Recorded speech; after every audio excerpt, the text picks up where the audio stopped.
And we are live from the post office. It's John Pollock and Wai Ting, and welcome to the Café Hangout, our weekly live video show. Call-in show. This is an audio show. This is a telepathic show. Multi-purpose. Yep. It is the quantum realm. The quantum realm. Yes. Of podcasting. Once you come, you'll never want to leave. Wow. Okay. Nor will we allow you to leave. Well, thank you.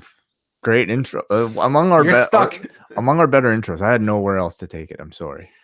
Well, welcome everybody to the show. It's going to be a fun one as usual.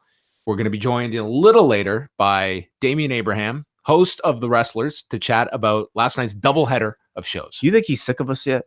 After talking to us for what, like 5 weeks straight?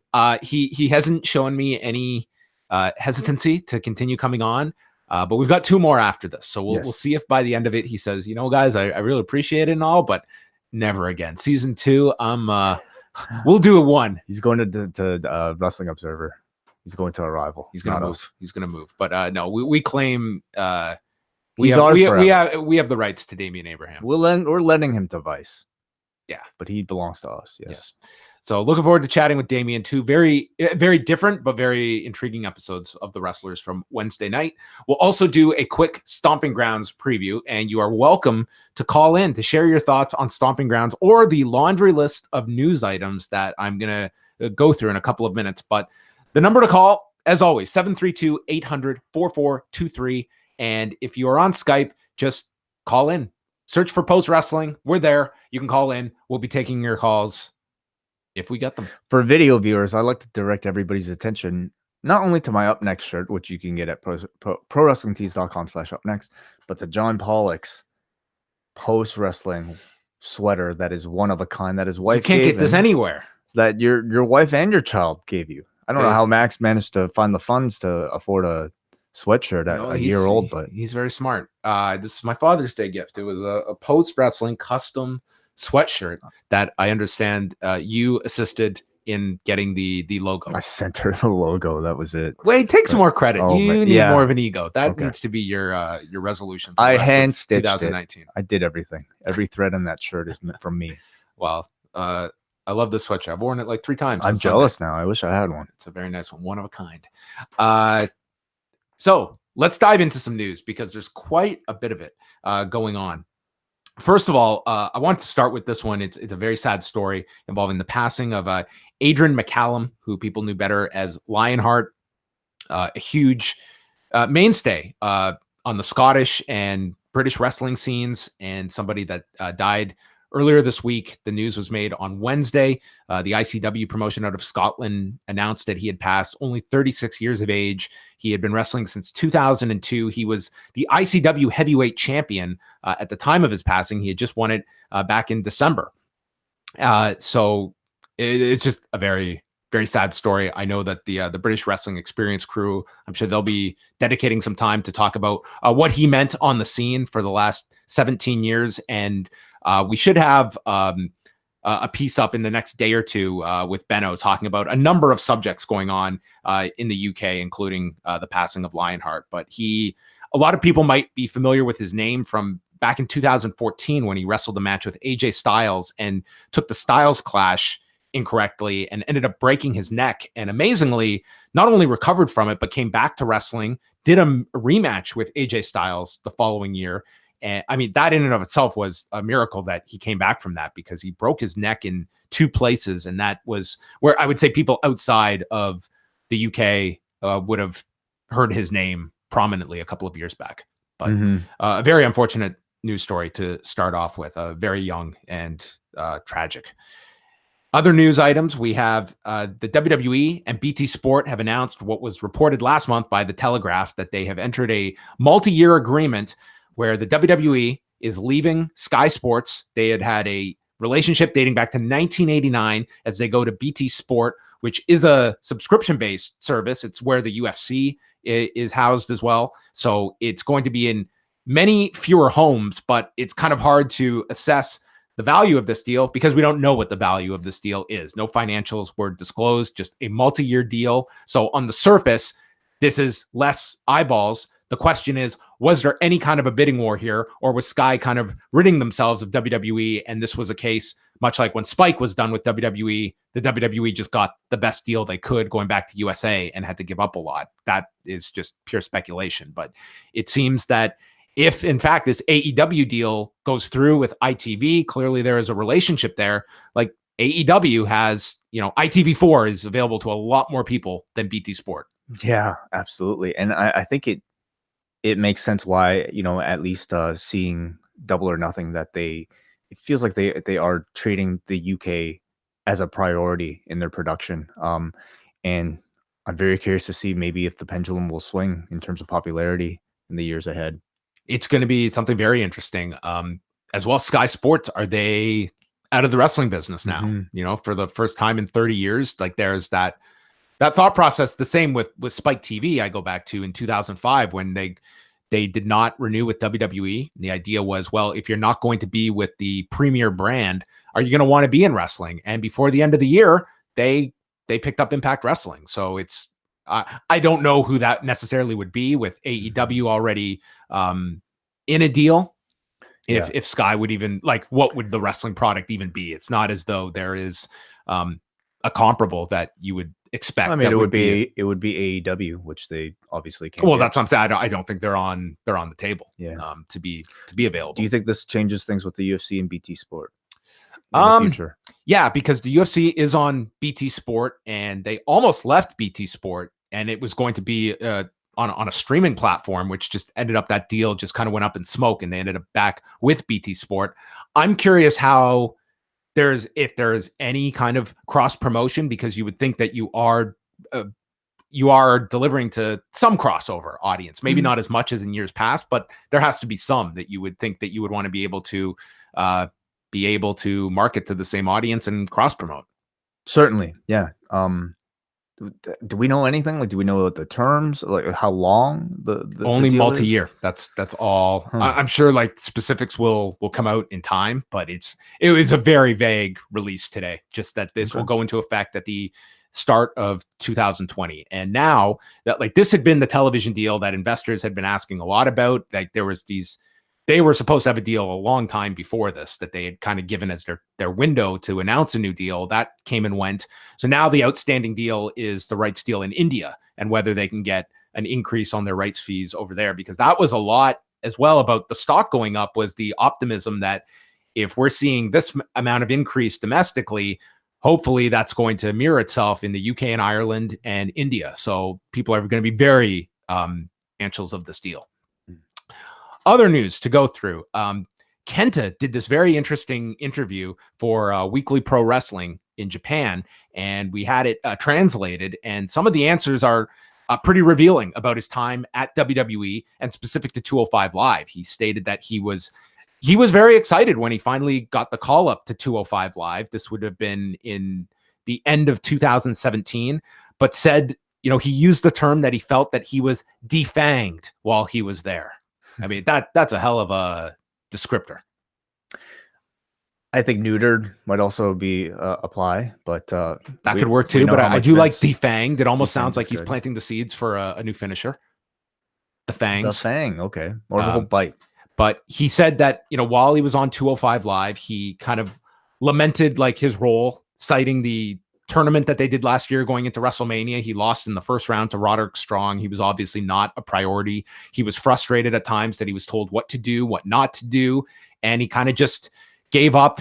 It seems like it really kind of just beat him down, and he just went with the flow and became a bit of a accepting of his role. So much of this, I think, will really kind of be answered when we start to see him actually wrestle in that first match come the G1.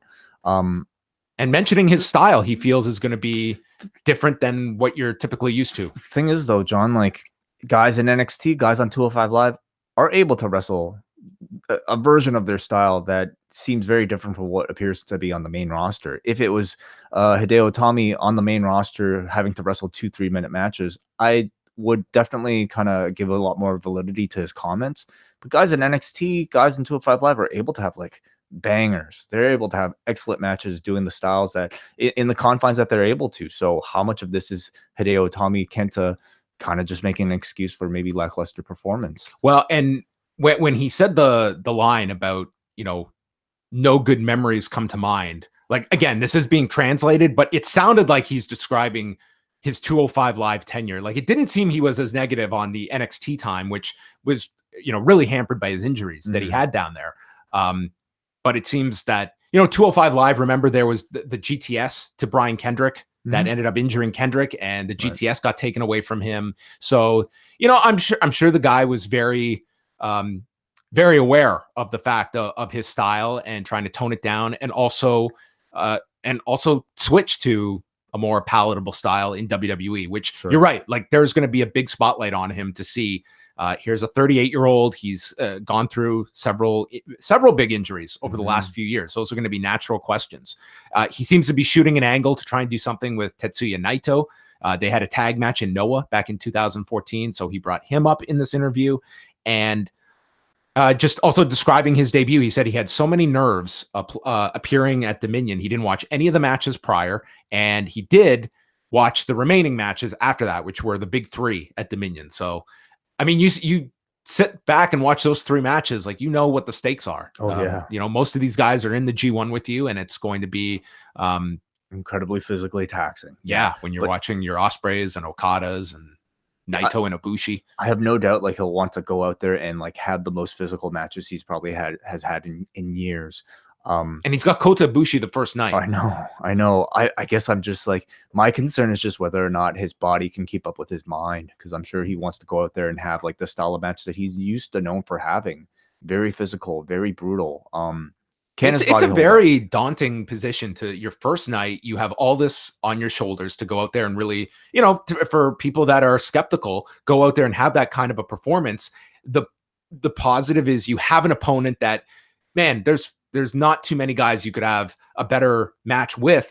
That said, do you want to go out there and risk injury when on the first night of a 6-week tournament that, preservation is a big part of this G1, and he's coming into this not being on this kind of level to have to perform this many big matches in such a short period of time? Yeah, it's sort of a tricky one, because I would say this is probably the most important match of his career. At least so no pressure compared to what you're saying. I'm saying compared to anything like we've seen in 205 Live, I would even say compared to maybe anything in NXT. Like, I don't know if there's anything that I think is as important as maybe this performance for the rebranding of KENTA as somebody outside of the WWE system. Do you read this interview and, like, do you have any, like, the natural corollary to me is Shinsuke Nakamura and what he is going through right now. And let me be clear, like, I don't look at this and say, like, this is all on the company. I think that there's, the performer as well. Like, you are entering this system that I think enough guys have to understand what the compromises are of working within this system. And those that are truly great are going to find a way to get over and work within the confines of this system. Yeah, I think Nakamura maybe is a different case, because I think Nakamura is on the main roster. He seems... Has he been defanged? Has he been defanged, or has he defanged himself? Forget the comparison to New Japan Nakamura. It's a difference of NXT Nakamura as well. But, I mean, how do we know that Nakamura isn't happy playing the role that he's playing? I'm sure he'd like to perhaps appear on TV, but I think he's happy being a part of a WWE system, probably not taxing his body as much as he was in Japan. I'm sure he loves surfing, maybe, better waves on this side of the world. I guarantee he's going to be a lot happier next week when he walks out at Sumo Hall and he's treated like a superstar. And he's in a featured match. No, I'm talking about Nakamura. They're at Sumo Hall next week for 2 shows. Yeah, but we also don't know what he values in life at this point. He's had those experiences with New Japan. He's been a star over there. Maybe now he just wants sort of a quiet life with a job that he just visits every once in a few times a week, collects a paycheck, and then enjoys the rest of his time. For some people, they will. Yeah, you can't generalize everybody. I have a hard time imagining, uprooting yourself to go and challenge yourself at this stage of your career where you are a made person in New Japan, that you're happy being left off this pay-per-view on Sunday and no one batting an eye about it. Yeah, it's hard to say. But, I will say Itami kind of is a different case. I find it interesting, though, that in this interview, he talks about not uprooting his family back to Japan. That's right. He's going to be staying in the US. Yeah. So he'll actually be making the foreigners commute every time he wants to go work for New Japan. I did find that interesting. Yeah. And he also added the fact that he could have been welcomed back to Noah, but instead, he feels that he has to make a real statement on an international stage. Noah doesn't have that international stage. Exactly. And that's the thing. I think that's the primary difference between Nakamura and Itami or Kenta. It's that Nakamura has made a name for himself in the US, in North America, whereas Itami has really yet to do that. And I think ultimately he's still chasing that goal. He still probably wants to make like big dollars that, a top name, even somebody on the level of a Nakamura is able to make.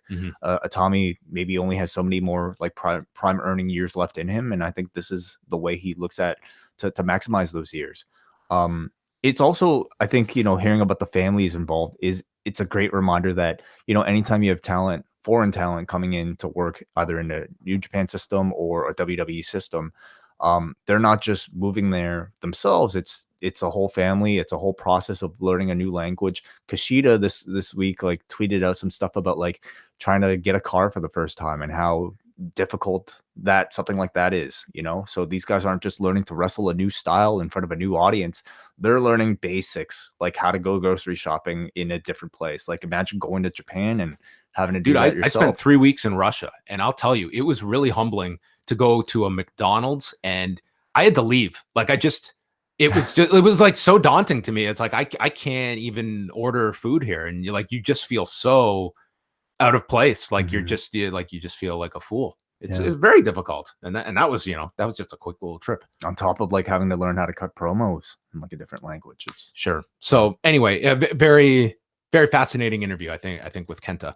The ESPY Awards, they have announced their nominations this year, and we're not going to go through all the categories except for 2.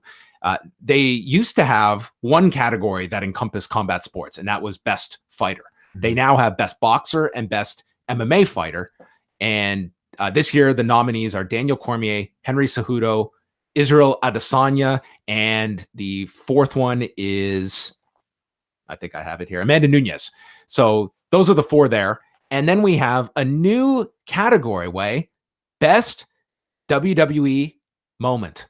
Oh my God. Wow. Just WWE though. Just WWE, unlike not best wrestling moment, not best sports entertainment moment. It tells you all you need to know about these awards. So the nominees for this, which, man, WWE is going to be just wallpapering their programming leading into the ESPYs with this, which take place July 10th.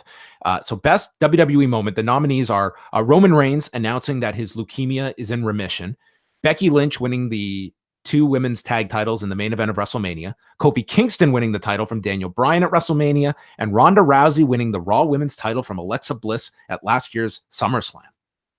Right. I think this is a major coup that WWE was able to infiltrate the ESPYs and get their own award. Yeah. Like this is great. It's a major just coup. Visibility for them. I mean, I don't really pay attention to the ESPY, so I can't really say how much credibility I would have given to them anyway as a sports fan or a sports journalist. They're a pretty big deal. For sports fans. Something like this, though, like crafting an award specifically for one company and completely ignoring everything else in this sport tells me that this is more of a business decision, yes. a corporate, patting on each other's backs for a financial term that might be undisclosed versus any type of journalistic endeavor. Yeah, it's kind of interesting the fact that it would almost be more understandable if WWE had a business deal with ESPN. I mean, they are in bed as deep as you can with Fox and not ESPN. Like UFC, you get the connection. I mean, they're hand in glove. Yeah, why don't they have a best UFC fighter award? No, it is best MMA fighter specifically. So someone from KSW but all the nominees are UFC. Well, fighters. There you go. Yeah. So anyway, I just found it interesting because that was something I was really surprised at. So the award ceremony is July 10th in LA, hosted by Tracy Morgan. All right. Double shot material? Probably not. Sure, if there's curiosity. I don't know if how much even among our circles there will be any.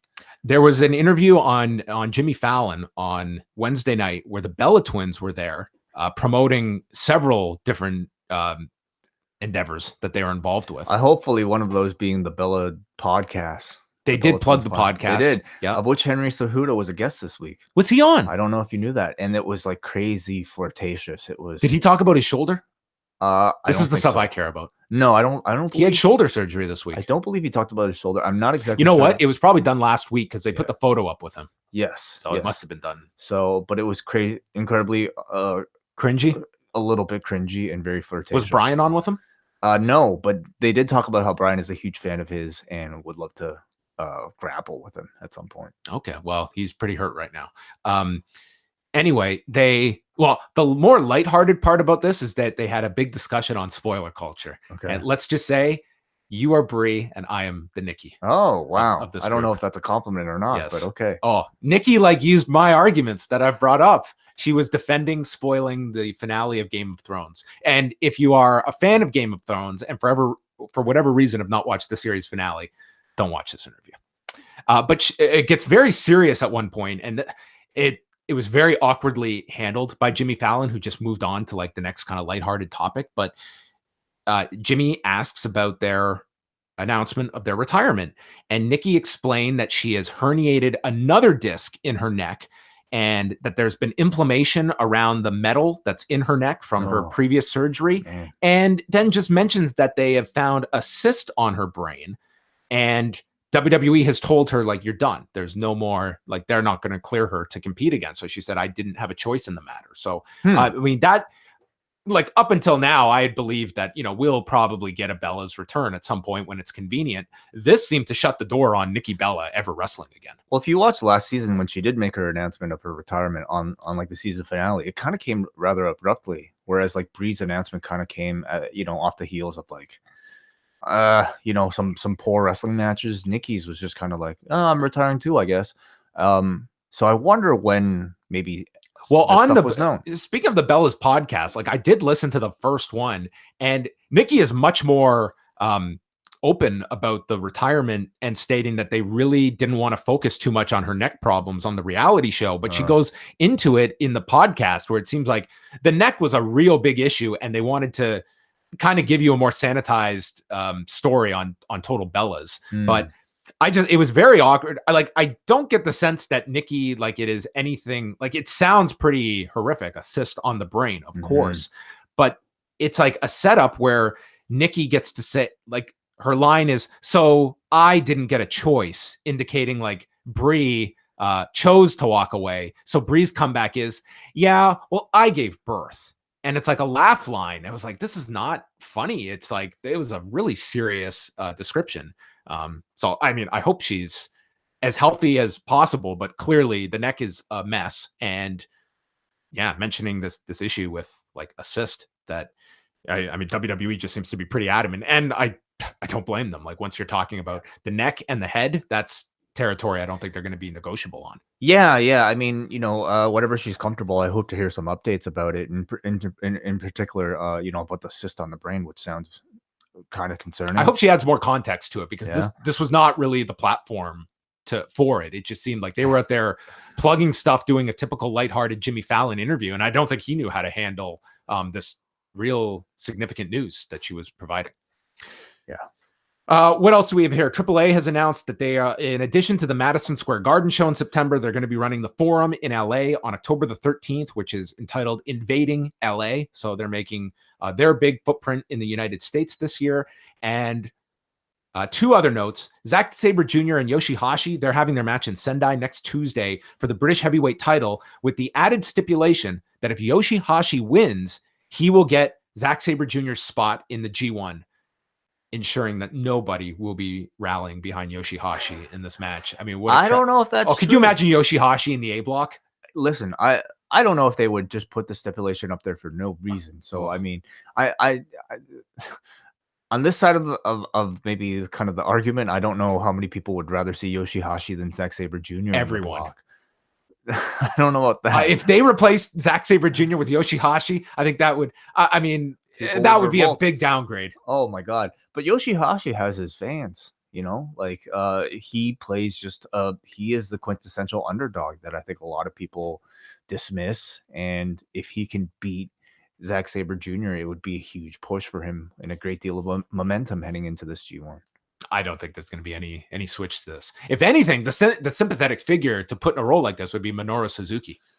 Yeah, maybe. I don't know. I think But he's someone people actually want to see in the G1. I will say it's a stipulation that adds a bit of relevance to this match beyond that belt, and actually has my interest now. And this is a New Japan World show, so this one will be able to watch. And the final item, SmackDown Tuesday night, 1,859,000 viewers, down just under 4% from last week, down 16.6% from last year. You know, numbers are nothing to really rally around this week in WWE, and it's like you don't have the built-in excuse of the NHL or NBA playoffs. So this wasn't a good bounce back week for the company. Yeah, it's just kind of the way things are right now. All right. So those are all the news items. Of course, you can get caught up to date at postwrestling.com, and we will be connecting with Damien Abraham in the next couple of minutes. You want to do that, or do you want to do Stomping Grounds first? What do you? Let's get Damien on. Okay, and we'll do Stomping Grounds towards the end, along with phone calls. So Damien will be joining us on Wednesday night. It was 2 new episodes of The Wrestlers. We had the first looking at the fighting Cholitas out of Bolivia, as well as a feature on various female standouts in the U.S. and really looking at the impact of domestic violence, of where these women have found an outlet through professional wrestling to get through a lot of these issues. I found it to be a really profound episode. And then the second one was looking at the world of Lucha Libre. And here are a number of performers that have been able to have better lives because of Lucha Libre and having the ultimate dream of making it in the United States and succeeding in this political climate where it's become more difficult to be an immigrant from Mexico. Or not succeeding. Yeah. So 2 very different episodes, but I thought these 2 back to back, like they really kind of captured the essence of what this series is, of looking at pro wrestling as a tool within the greater culture of these respective areas of the world. Sounds like we might have just had Damien's voicemail. So I will try to continue to reach the man. Well, we're going to have to bother him. Is he there? I'm right here. There he is. I'm right here. There he is. I almost thought the guy big timed us. No, I would never big time my friends, my team. We're like the Freebirds, guys. Well, without the sketchy Confederate flag face paint. Yeah, I don't know if the 3 of us would ever be compared to the Freebirds, but I get the analogy nonetheless. Wai was saying at the beginning, he's surprised. He's like, man, Damien isn't sick of us yet. We're down here to the home stretch, and you've joined us every week. This is the only way that you'll talk to me is when we do this over the microphone. Please. Ray will pick up my phone calls occasionally, but with John, if I try and call him instead of texting, is that true, John? Hey, send him straight to voicemail. Not true at all. In fact, after the first episode that aired, I called Damien just to congratulate him, and I got his voicemail. And correct me if I'm lying, Damien. I think I left a very nice message, and I don't believe I got a call back. Oh.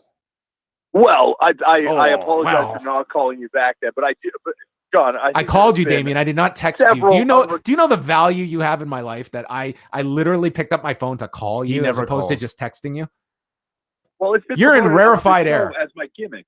This is my gimmick on the show, is that I'm the guy who phones people. You guys are like, and then you're like, imagine someone that still phones someone. You're like, oh yeah, crazy old Damien still calls people. I'm trying to do it more and more now. I feel bad now because when I get a call from an unknown number, not a chance I'm picking that up. No. It's no, well, that's why I was hesitant to pick up this call. I was like, oh man, who's calling me from New Jersey? Who's pissed off about the deathmatch episode from New Jersey that wants to talk to me? Listen, when you're getting a Skype number, they'll reroute you to wherever. We had to find the whole tracking a phone number system. It's very complicated. So it's very complicated. Yes, thank you. I'm trying to move this show along, everybody. Keep us moving. Me and Damien will just keep talking about nonsense. We are here to talk about 2 episodes of The Wrestlers. You're kind of transitioning to more of a doubleheader schedule right now, right, Damien? Yeah, it was totally my decision to do it this way. No, it's great. 2 hours is good. Yeah, no, 2 hours is good. Actually, I had a lot of fun with them both airing last night. I just feel like it's fun. Well, actually, both of them last night.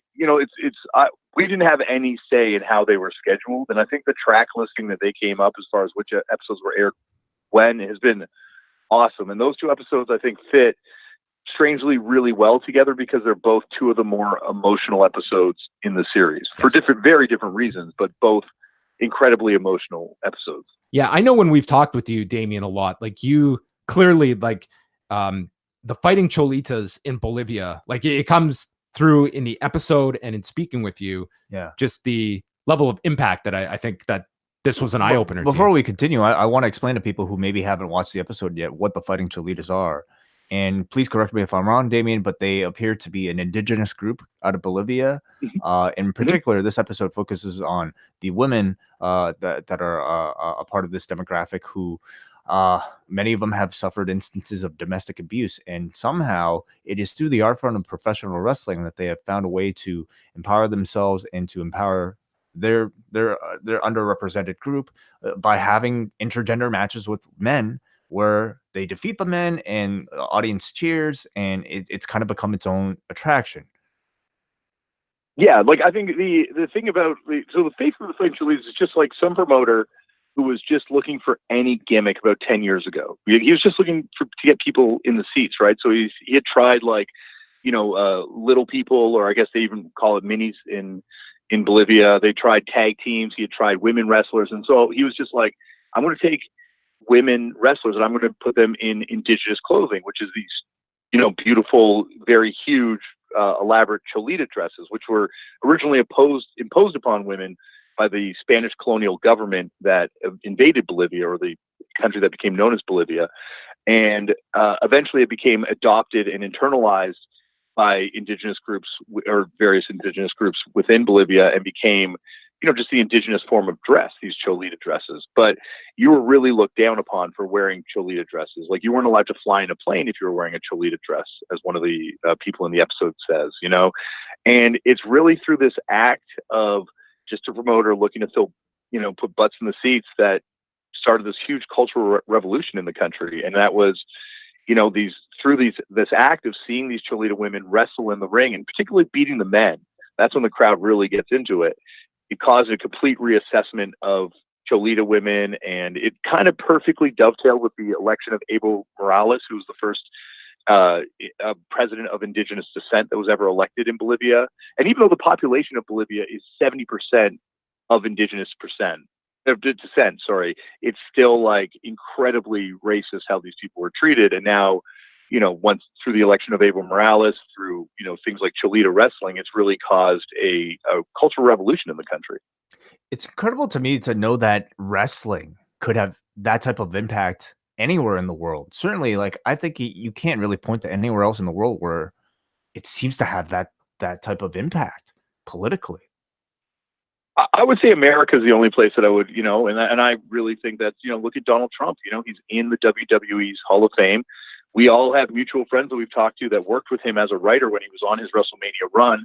And they talk about how much he took in during that time period, and how, much of the Donald Trump that you see on TV is sort of this weird, terrifying adoption of a wrestling persona. But yeah, I get what you're saying. Like, it's certainly, not necessarily in the same positive way that it has in Bolivia affected politics. But yeah, in Bolivia, it's huge. It's massive, that would be the impact that it's had, and the way the women are looked at, but also, like, it's still wrestling. And that show was one of the most emotional wrestling shows I've had the chance to attend. Certainly, as far as just like a cathartic experience for the crowd. Like, there were women in the crowd, Cholita women in the crowd, just crying, like screaming at these heels. And there's this one heel, the guy who actually moves the crowd and throws a chair at one of these women. Like, he actually picks up one of these chairs and hurls it at her. And that dude at one point came over and spin kicked the seat my translator was in and shattered the back of the chair. And luckily she had her mic pack there, and so it didn't actually hit her in the back, but he was trying to hurt her, and then when they're wrestling in the ring, like, forget strong style, like, this was brutal wrestling. Like, these guys were drunk in some cases, some of these men wrestlers, because it was a holiday, and it did not look like intergender wrestling that I had seen in other places in the world. That's for sure.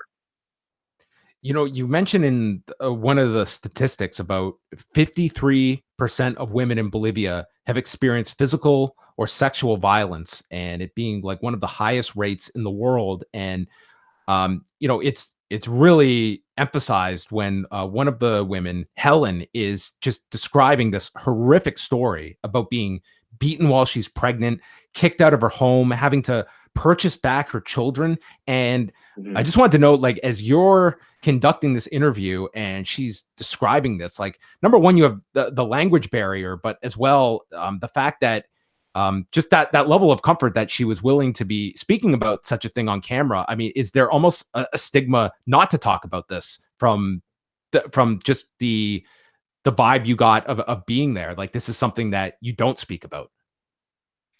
I definitely think in certain situations, you know, people would probably not feel safe to talk about this stuff. But I think in the situations we were, like the center we were conducting that interview in particular, it was that whole conversation. Like, I can remember being in that room and just how hot it was, and just you know, trying to hold back these tears because I'm listening to someone tell their story and I want to retain composure, but at the same time, you know, I'm hearing this translation from Valiera, who our translator, and she's like telling me like what's going on, and as a parent, how can you not like just die inside hearing the story about what this woman's been through? You know, it just was. Yeah, it was a really, this whole episode, like every conversation I had with someone, like Simplemente Maria, like talking to her, like every woman I talked to, and just the stories they had of just, you know, what has fueled their wrestling in a lot of cases, you know, like there's just how much of this abuse and violence they've had to suffer and how they've taken that and used it to influence what they're now doing to perform for people, to perform a cathartic experience for the people watching the wrestling. Like, it was really, yeah, I don't know, the emotional experience of that show was unlike anything I'd ever experienced at a wrestling show. Like, just the level of just pain that was kind of being let out in that room. And there's a lot of tourists. The crazy thing is a bunch of tourists. Like, we could have made a whole episode. We actually talked about this a lot while we were filming it, because by this point we already knew that they were going to be together, these two stories. But we were like, we could make a whole episode just about Bolivia, and it would be fascinating because there's tourists that come to see these fighting Cholita matches because it's become a big tourist destination.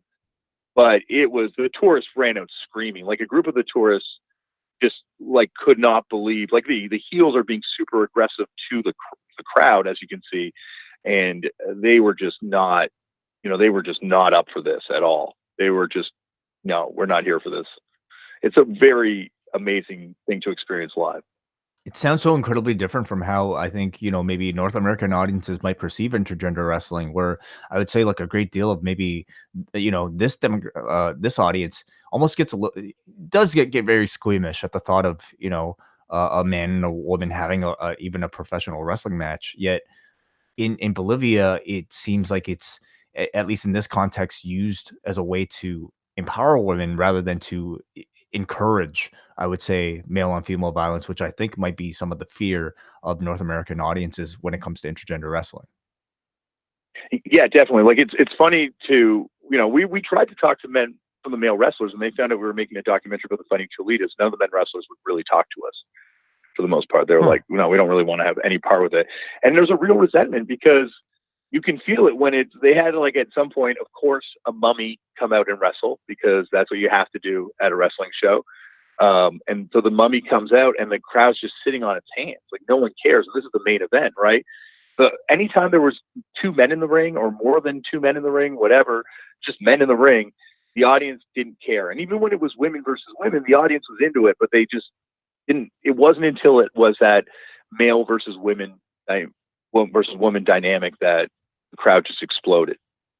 Did you go and your crew, Damien, go into this with the shooting both in the US and Bolivia, of kind of with the idea that here is wrestling in two separate parts of the world, but has this kind of unifying force for these women? Or was this almost plotted out as two separate episodes that just kind of found these similar themes that you see with Mia Yim, with Allison Danger, compared with the Cholitas? Yeah, like, originally I really wanted to do, you know, Mia Yim is someone that I've been a huge fan of as a wrestler for a long time. But then I heard her on MVP's podcast, and she told their story, and her work with Put a Nail in It, and just sort of her just, you know, struggle that she'd been through. And I knew that was a story that I would love to have the opportunity to help her tell. And so, you know, that was something we were going to do. And then through the course of just researching wrestling, Sarah Wiley, one of our researchers, found all this stuff about the Fighting Cholitas, and she's like, I think this is an amazing story. So it was almost like they were being plotted out to be 2 separate episodes. And then just because of, you know, lack of space to put episodes, we're like, well, we could put these together. And so we ended up shooting them together. And as soon as we're shooting them together, we're like, my gosh, these should be 2 separate episodes. But by that point, we're already committed to it being 1 episode. But yeah, no, it certainly, it's thematically, it fits well together. But I really do think they, you know, once again, I think everyone involved in the show feels this way too. Like we could, if we had more time, we could go back and recut them as 2 separate episodes, no problem. How did you find the difference? You know, last week you were covering Stardom. This week, being at a Shimmer event 2 weeks ago. 2 weeks ago, it was Stardom. 2 weeks ago. Yeah. Sorry, I'm in my time continuum. Yeah. How did you find that they were similar or different as live event experiences? They were really different live event experiences. Like I think the, you know, this is the stereotype you hear about wrestling fans in Japan, or wrestling crowds, I should say, in Japan, is that it's very quiet at a Shimmer show. That's not to say that's not like they're into it. You know, they're definitely engaged by it, but it's just the reaction is very different. At Shimmer, the crowd's very respectful. You know, it's funny because the only people that ever got reprimanded for, you know, and actually told that they might have to leave was a group of maybe 5 or maybe even less, or 3 sort of 9-year-old and 10-year-old girls that kept reaching over and trying to hit the heels in the match.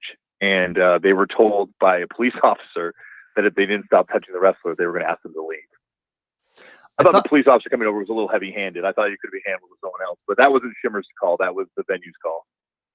I thought the episode was really successful in explaining perhaps the struggle somebody like Mia Yim went through in even bringing up the issue of domestic abuse to people around her, and, you know, much less being able to get out of that relationship that she was in for a long time. Obviously, I think, you know, a lot of people know her story, but it was the idea of this kind of like internationally recognized symbol of victims of domestic abuse by through painting a nail a different color on her hand that ultimately got her noticed and ultimately led her to receive some of that help. Is that correct?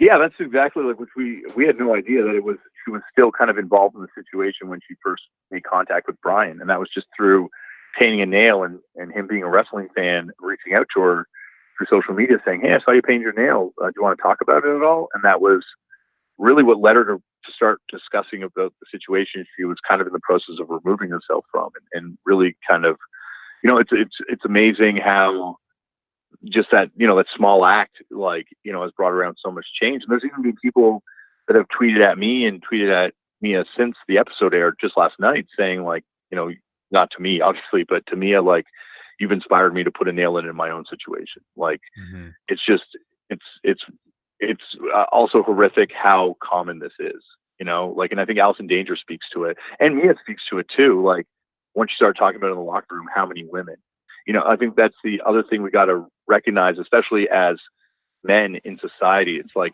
1 in 3 women will be a victim of a violent sexual assault in their lifetime. Like, and it's probably even higher. That's just, you know, based on women that are willing to talk about their stories and able to talk about their stories. And it's like, you know, this change has to come from us as men, you know, because that's really the perpetrators of this violence. And yeah, like that's the thing that was, you know, really driven home to me making this episode, is just how common this is. And even just talking to various women I know in the process of making this episode, and them telling their own stories to me, and it's just like, holy God.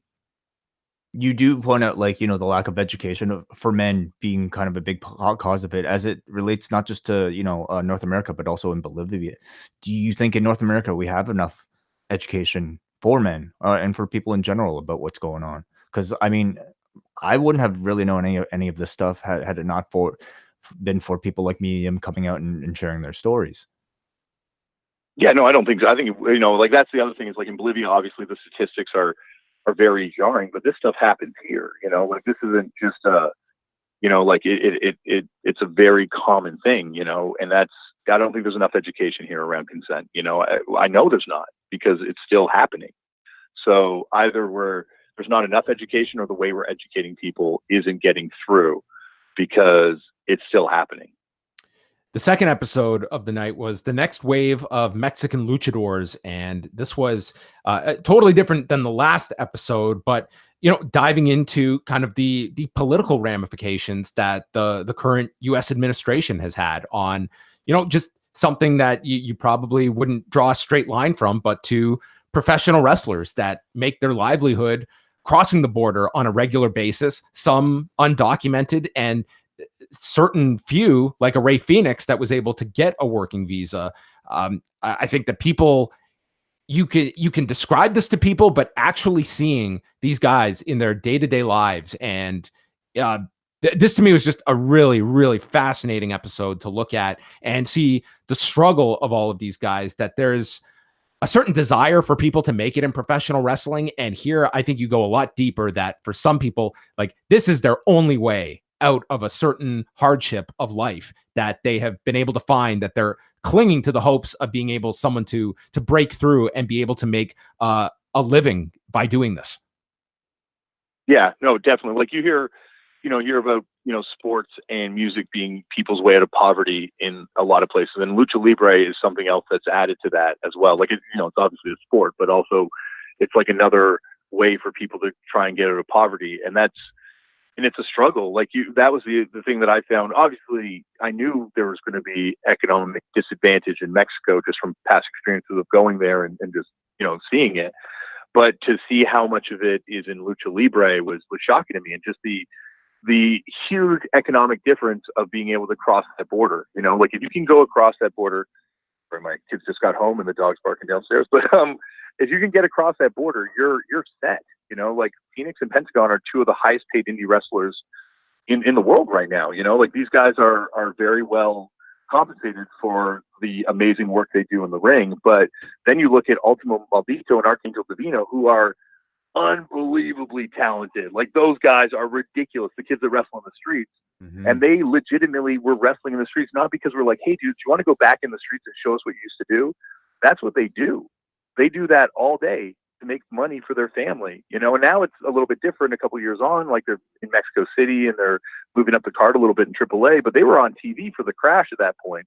They were doing indie shots multiple times a week, and they were still having to go out and wrestle every day to afford basic stuff for their family. How did you decide on Rey Fenix as a subject? Because I thought he was so incredibly, like, captivating and immediately likable, especially when you see him with his family and them getting the ultrasound of, like, their forthcoming baby. It was one of those things where we just decided, like, right away, this is the first episode we shot, and we just knew right out of the gate that Konnan, you know, like, I hit up Konnan and I was like, hey man, like, all that thing I've been talking to you about, like, this wrestling TV show, it looks like it's going to actually happen. I want to do something with you on this thing. What do you think about working with Phoenix? And he's like, oh, Phoenix is the guy you want to work with. I actually said Penta and Phoenix. He's like, Phoenix is the guy you want to work with. His English is incredibly strong, and he's just, like, a very, very kind, open person, you know? And I was like, well, how open can he be? And then it was amazing because Konnan, you know, leading up to the actual going down to Mexico, got incredibly busy and just disappeared on us. So we actually went down to Tijuana, not really knowing if any of these dudes knew we were coming. Like, we showed up at Phoenix's house the first night and we're like, does he even know who we are and why we're here? And then eventually kind of all the wrestlers opened up to us and they said, yeah, Konnan called us a week ago and was like, a white dude is going to show up. A white boy is going to show up with a film crew. You know, go along with it, do what they say, because they're going to do something really cool. Well, and that was all the explanation that these guys were, you know, and that's all the explanation they were required from Konnan, because Konnan, you know, Konnan's role in Lucha is something that's, you know, like, these guys worship Konnan. Like, Konnan, you know, Ray says it, in his house, there's God, there's Jesus, and there's Konnan. And it's like that for Phoenix too. And it's because Phoenix, you know, was a guy who grew up in extreme poverty, you know, with his brother. And Konnan says when the first time they came to try out, they didn't even have shoes. And he saw him in the ring and said, these guys have something, and then have just kind of shepherded him the whole way through. And everywhere he goes, all these wrestlers go. But yeah, so Fenix was a no-brainer for us. And we walked in and we met him, and he was just like, within 2 seconds, I'm like, oh my gosh, this is the coolest guy ever. And he just is a natural baby face. Like, he's someone that you could build an entire company around this guy. Like, as much as people, absolutely. It doesn't even matter that this is one of the most talented wrestlers in the world. And that's not a ridiculous statement to say. And that sit-down interview that you had with him, my God, like, this guy was like, this guy could be a top baby face anywhere. Oh, absolutely. I think that's I think we live in an era now. We talked about this a lot on the show, where reality, era. And like, that's not to say like in the BS reality TV era, but like where we just know who these people are because of social media behind the scenes too.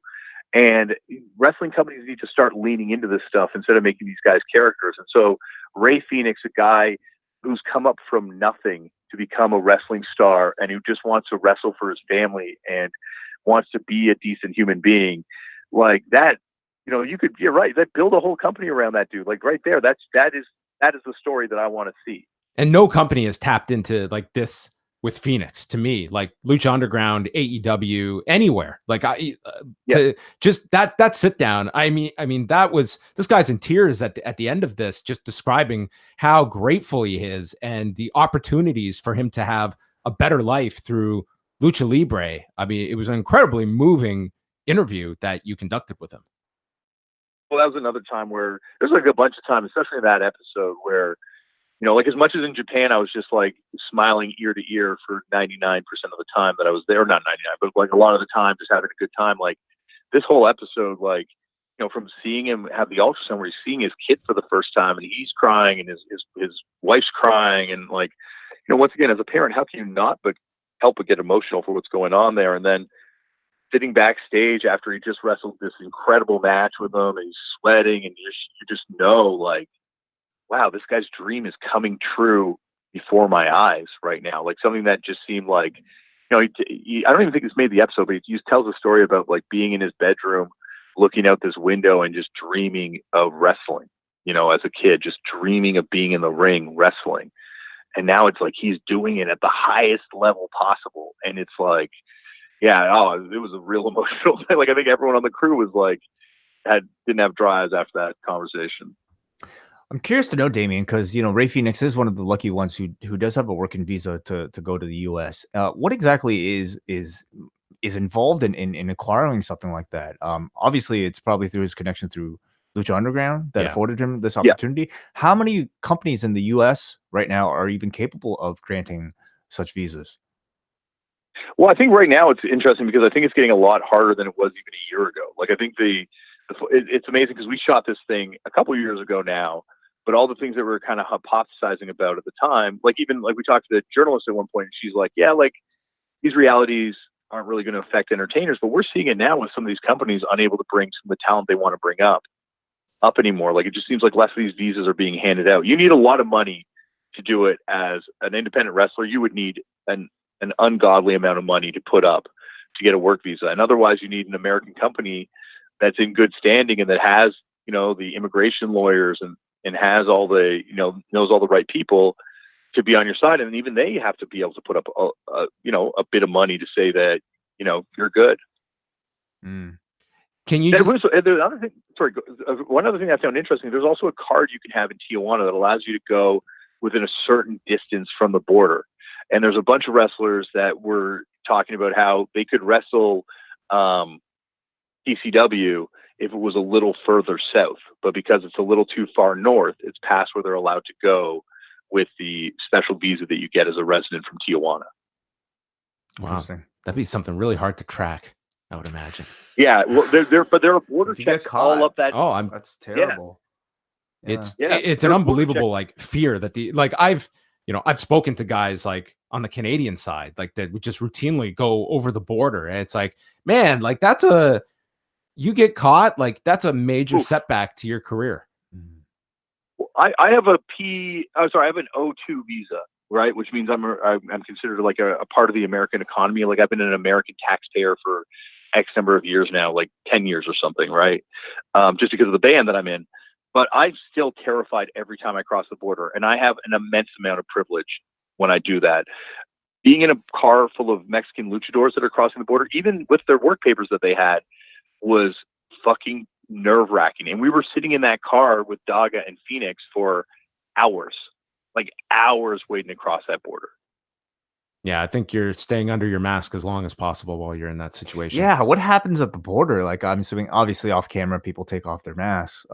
Yeah. But you want to be wrestling under a mask so you don't get recognized by a wrestling fan. Jeez. I wanted to talk a little bit about Arkangel Divino and Ultimo Maldito, the street wrestlers, as they've come to be known.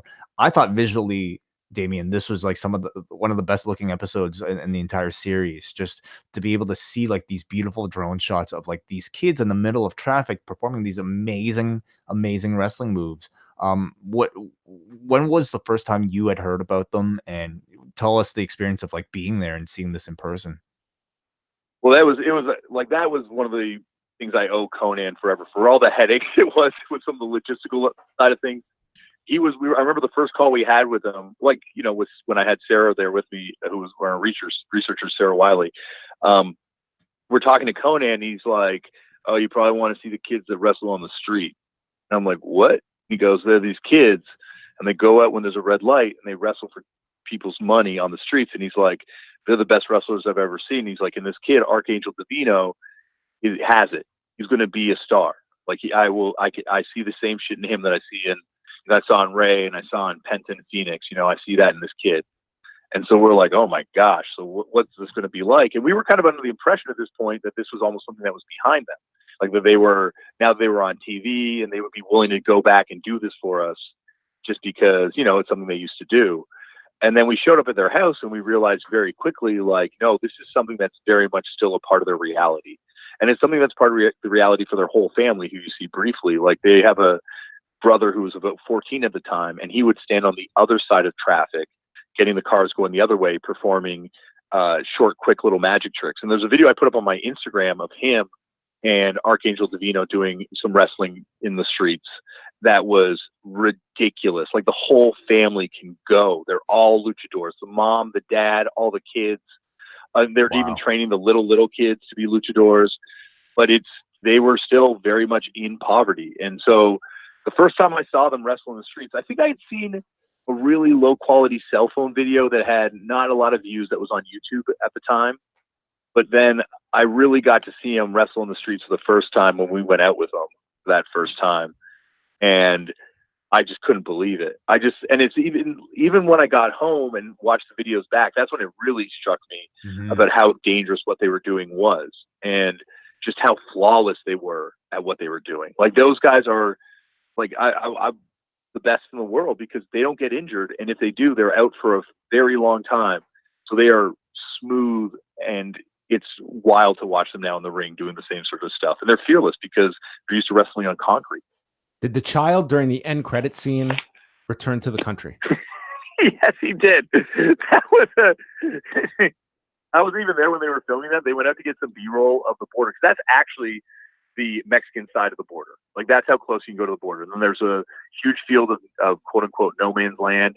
And then on the other side, that's where the U.S. border is. And so we saw this kid, he's playing ball against the wall, and then all of a sudden the ball's over the wall. And we're like, oh my God, what's going to happen? Like, they were, when I saw this footage, they didn't tell me what happened. And they were like, yeah, look at this. And the kid climbs over the wall, gets his ball, and then climbs back over, like within a second. Like, they were like, oh my God, like they were like running over to help this kid. And then they waited because they had to get they had to talk to his parents to see if the parents would be okay with him being in the show. And the parents were very excited about him being in the show and everything like that. They're like, absolutely. And we're like, that's crazy. He went over the wall to get the ball. They're like, no, that happens all the time. And in fact, the border guards will sometimes come and play soccer with them, which is very surreal and eerie to kind of think about what's happening with other people's experiences on the border. But for the people that live along the border, this is their reality. And balls will go over that wall, and they'll go over and get them and then come back. And yeah, it was weird. There's also, we kind of talked about it. The scene got cut, unfortunately, because of time, but you can see in some of the drone shots of the border wall fence goes out into the ocean. Mm-hmm. And at certain times of the year, they'll let family come right up to the wall, and then they can reach through and touch their family that's trapped on the other side of the border. And and it's just like unreal, sad, and bleak to think about that. And you can kind of walk right up to the beach and see this boardwalk going right into the ocean. It was a really powerful ending to this episode. That I would have loved to have seen, like a scene of like those guards playing soccer with the child. Like, here we are, like we're all human beings here, but there's this line on the ground that separates and defines us somehow. Did you expect, Damien, when you're about to do the show, that you would even breach on any of these topics that these 2 episodes would be talking about? I think these were the kind of the selling points of the show, right? Was me trying to go to Vice. I think at the time Vice especially was making a lot of sort of socio-political kind of documentary things. And my pitch to them was, wrestling is a great way to view these subjects, an amazing way to view these subjects in a way that's a lot more populist than trying to view it through, music or fashion or any other way that people try and view this stuff. Like, wrestling is the sport of the people. It's the art form of the people. And I think we lost Damien, unfortunately. Oh, that's unfortunate. We'll try to get him back on to say goodbye. I'm sure he's got a really nice thought to end. Yes. This is our 15-minute segment with Damien Abraham. What do you mean? Well, we're at 32 minutes. Oh no, well, we have 2 episodes. These are typically, but this is like both episodes. I encourage everybody to check out. I think if you want a sense of what the series is, these are the best two to really encapsulate what kind of coverage that they have of the wrestling industry. Damien, I think we lost you briefly. Oh, I could hear you guys in the background, but I guess you couldn't hear me. But I was just saying, like, I think the Konnan episode, the Wrestling with the Border episode, comes at a really interesting time in Lucha Libre, where you had the subsiding of the drug war, where finally life was coming back to Tijuana, like a whole local culture. People were feeling good about going out again. People were celebrating, and it kind of led to this renaissance of Lucha Libre, which has now run up into this whole period that we're in with what's happening in America politically, which is preventing, a lot of this stuff from coming over the border. Like, all these great talents, we're not seeing them that we could be seeing right now. But anyway, sorry. Last question. Have you been getting any negative feedback as you dive into like politics? I mean, it's so divisive. Have you gotten any of that? Yeah, like, there's definitely been people that have been trolling it for various reasons, but I've been actually really surprised at how many people have reached out and been like, oh, like, thank you for doing this. Like, I didn't think about it this way, especially shockingly, because I think, violence is fairly cut and dry of an issue, but like, shockingly with the Mia Yim episode, like, how many men have reached out and just been like, I really, mainly once again to Mia about this, but like, I never thought of it that way. Like, that's great for putting it. And it's, the feedback has been, once again, really humbling and incredible to kind of receive. And I'm grateful. I'm really grateful that people are seeing in this series what, I've been talking about for so long, and you guys have said too. So I really appreciate that. Next week, it's another back-to-back series of episodes. This is going to be a very different one. The craziest wrestling in Japan. It's a whole hour dedicated to DDT. Following Wai's terrific review this week of their trip with DDT's pool wrestling. Yes. You watch it? I watched some of the clips. I haven't had a chance to actually watch the whole thing yet, but this is the greatest promotion in the world as a wrestling fan, because you will see like comedy that's actually at times very offensive. So I'm not going to defend that comedy, but at times there's actually some funny comedy too, and some just wild, hilarious stunts. But then they'll also have at the top of the card ridiculous, like, hard-hitting Japanese wrestling that we all kind of crave from Japanese wrestling. Or sort of like the capital W wrestling that we want from Japan. And a lot of fans want. Immediately following that episode is Wrestling on Canada's Reserves, as you're off to northern Quebec. So you're all over the place, multiple continents again next week. Yeah, that one's actually, once again, you guys know, we'll have a great conversation next week because of the DDT stuff. Wai and I hanging out in Japan during the filming of the DDT stuff too. And also, you guys have had experiences on one of these northern tours. That's right. Wrestlers do. Yes. So we will be able to communicate. And actually, once again, I think your guys' experience on a Northern tour was where I was like, oh, you know what? Like, this is something that's really cool. And then we found CWF and then found a whole different way to take it. So we didn't feel like we were stealing your guys' idea. Look forward to it. Damien will be back next week. You can catch the wrestlers next Wednesday night, 10 p.m. Eastern time, back-to-back episodes. And then the final 2 episodes will be airing 2 weeks from now, July 3rd. After that episode, we will have Damien back in studio for the whole show. Looking forward to that. Damien, thank you as always for being so generous with your time and taking us into these episodes. I thought these were, 2 really great contrasting episodes to really encompass what the series is all about. Well, once again, thank you guys and love to the Post family. This is the team. This is this is our gang affiliated thing. We appreciate it as always, Damien. The tripod. So PDK, Post Death Kill. Wow. All right. Thank you, Damien. Bye. See ya. Always has to make it awkward at the end. I love it. All right. Let's do a quick Stomping Grounds preview. Yeah. And then we if we get any calls, we will interrupt and go to them. Phone lines are open, everybody. Don't be shy. 732-800-4423 or Skype Post Wrestling. Stomping Grounds will be taking place from the Tacoma Dome on Sunday. And let's go through this one. We're going to start what I will perceive from the bottom, and then we will move up. Cruiserweight title match, Tony Nese, Akira Tozawa, Drew Gulak. As I said earlier this week, I think that if these guys get some time, it could be a really, really strong match. If they get like their 12, 13 minutes, the big outlier, of course, is going to be, will the audience care? That's always going to be a question mark for the Cruiserweight title match, but you have 3 great talents in this match, and I hope that they are able to showcase things. They did a nice little build for it over the course of 2 episodes, and I'm hoping that we get a good match here, and maybe we do get the title flip. Like, they're really heating up Gulak, and maybe that's a direction they go.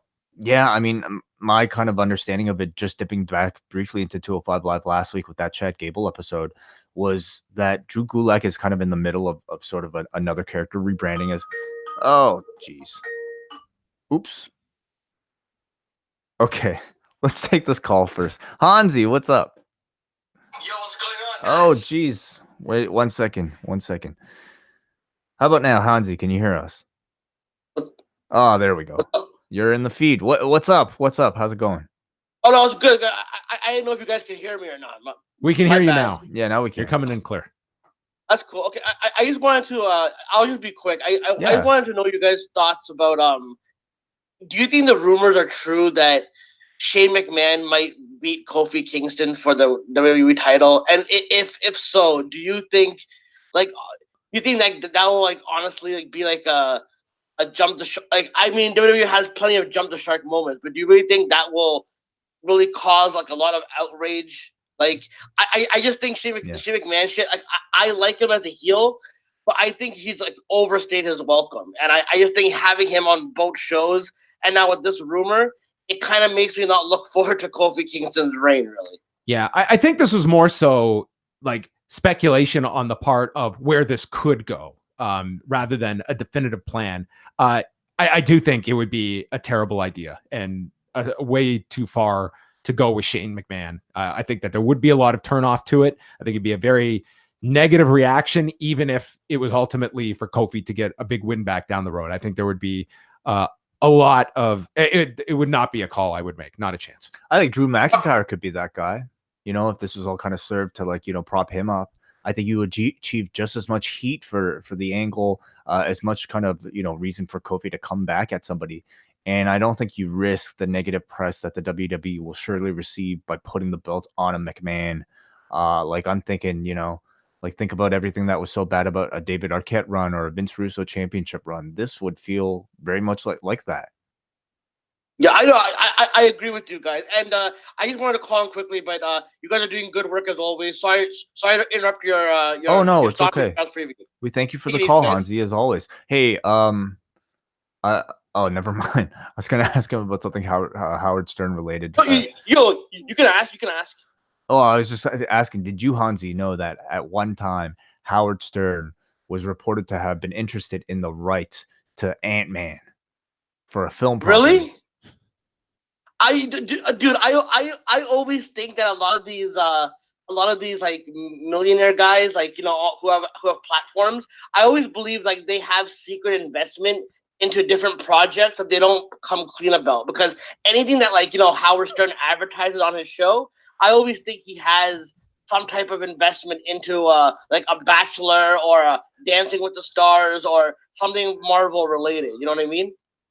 I think Hansi's going to write the definitive biography called Public Parts. I should though, for real. All right, thanks for taking my call, guys. Thank you, Hansi. Okay, we continue with it. Whether stopping it, yeah, I'm looking forward to the match. I think Drew Gulak. I'm really curious about this new Drew Gulak. I hope he becomes the new champion.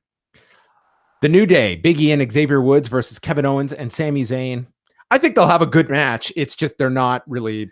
It's just a match. You might hear that for a lot of the show. I think they'll have a good match, but it's just a match, and that's unfortunate with this one too. There's nothing at stake.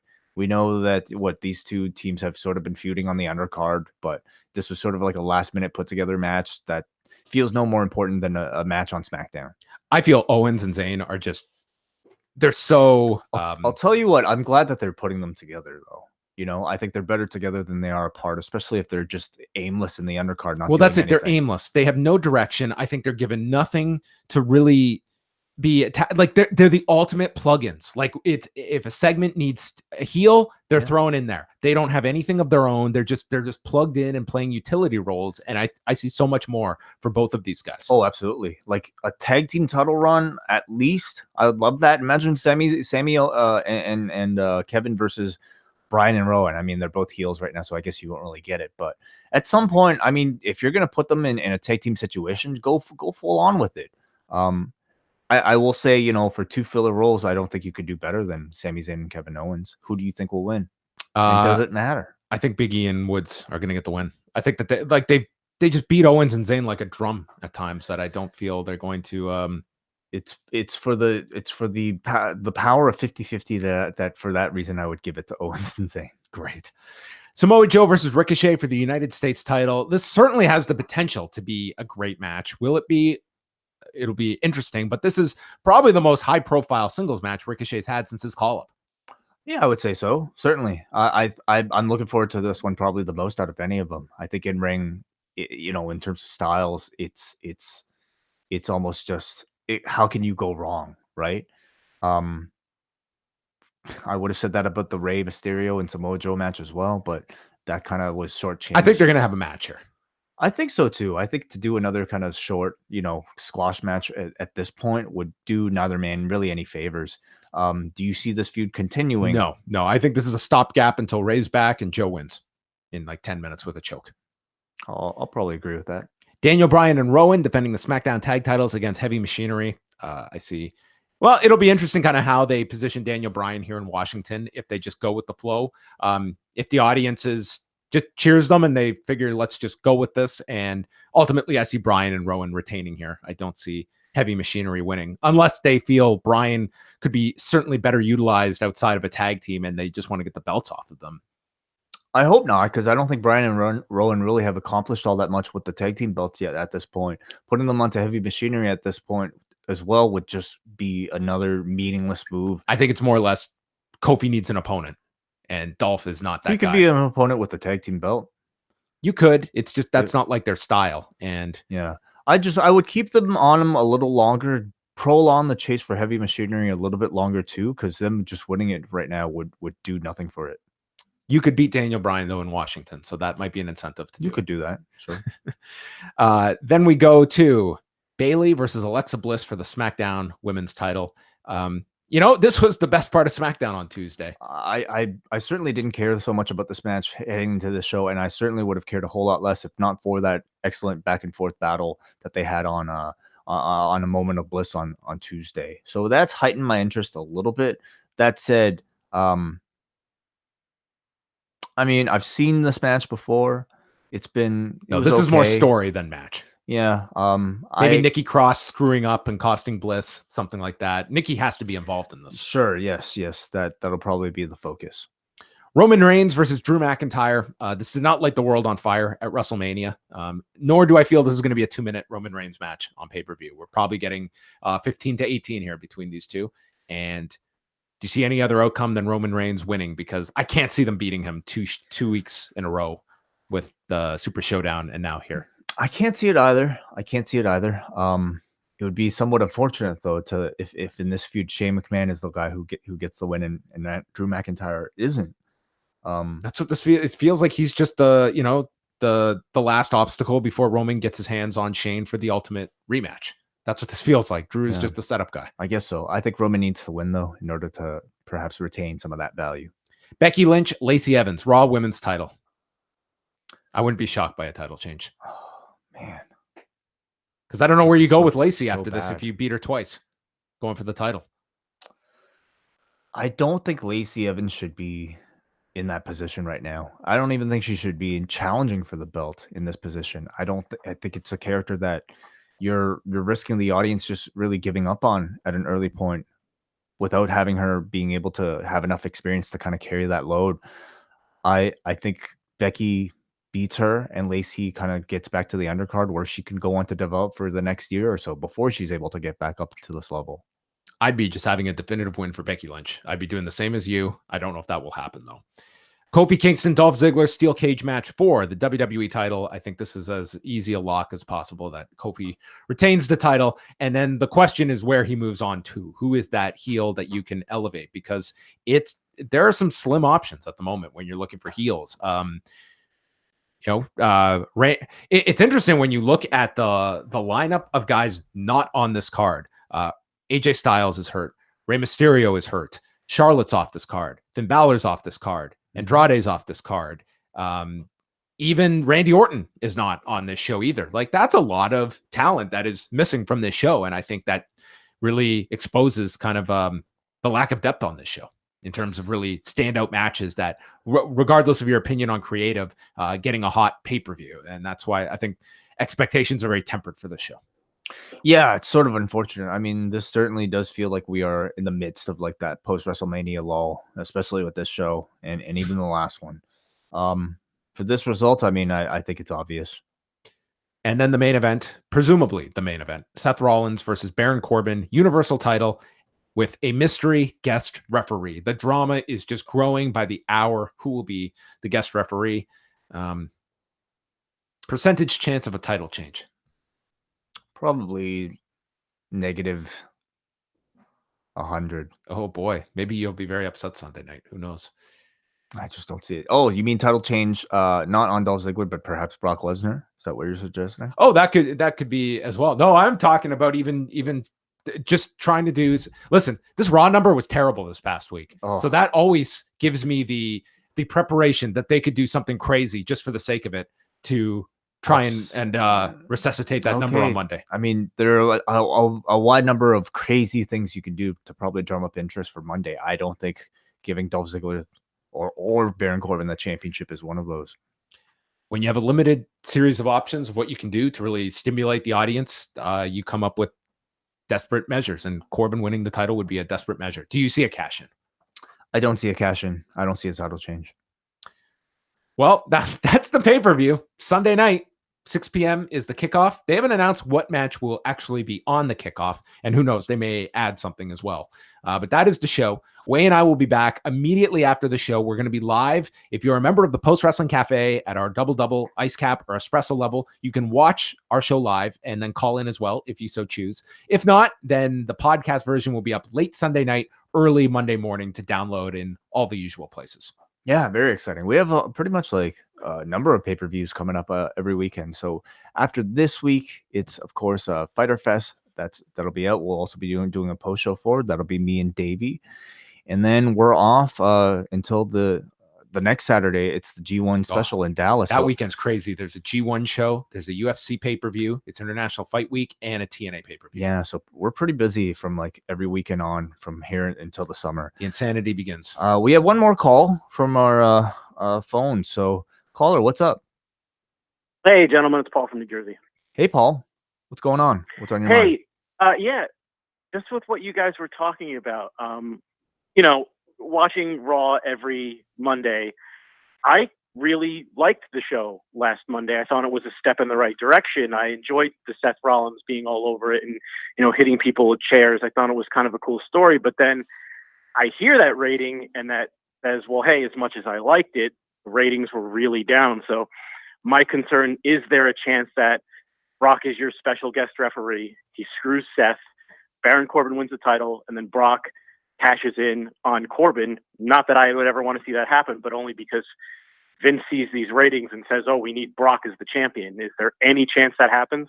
No, it's definitely the chance they could do that. I don't think that is. I think they see the money in the bank clearly as a tool that they can prolong rather than just having Brock cash it in, which I'm sure was the idea, to do a really quick cash in for Saudi Arabia that they ultimately did not do. So I would not be going that direction as the guest referee, but it's certainly been hinted at. I would argue that if it was something the level of Brock being that referee, they should have advertised it in advance, especially considering ticket sales for this show. Like, I think this really needed a shot in the arm, that if you had anything of substance for that referee, you should have announced it ahead of time. And I'm just expecting it's going to be some wild card off, not literally a wild card, but just somebody off the roster that's going to be unexpected. And who could be that name? Who could be that name that wouldn't be disappointing? Well, what was your suggestion? One of the women. Did I say that? You said Becky. Oh, Becky Lynch. I don't see that happening. But yes. What else, Paul? No, that was really it. I certainly hope, like, obviously numbers are down for this one. I certainly hope they just say, okay, it's a B pay-per-view and we'll get through it and go to SummerSlam and not do anything crazy. So I hope they do the status quo and have Seth and Kofi retain and just, hopefully get through this show and then just start booking towards Extreme Rules and SummerSlam. But yeah, that's pretty much all I had, guys. Paul, what are your two big matches to build to SummerSlam? If you're looking at this roster, what is your Universal title program and your WWE title program for SummerSlam? My WWE title program for SummerSlam would definitely be Kofi and Brock. Okay. I think it's a fresh matchup. I think they could have really good promos. I've really been impressed with Kofi. I really think. Yep. It wasn't just, let's put the title on this guy for a good moment and we'll hope. I really think he's impressed, and I think that's a fresh matchup. Seth, I got to tell you guys, I mean, Corbin's the top guy you have now for him. I don't know. I mean, no one's coming to mind for that one. I would have to ask what your guys' suggestion would be for that one. I think I don't really hate the idea of Seth Rollins and a Roman Reigns match. Maybe not for SummerSlam, but at some point, even if you do it as a double babyface thing, I think that might actually be a match that's big enough for WrestleMania.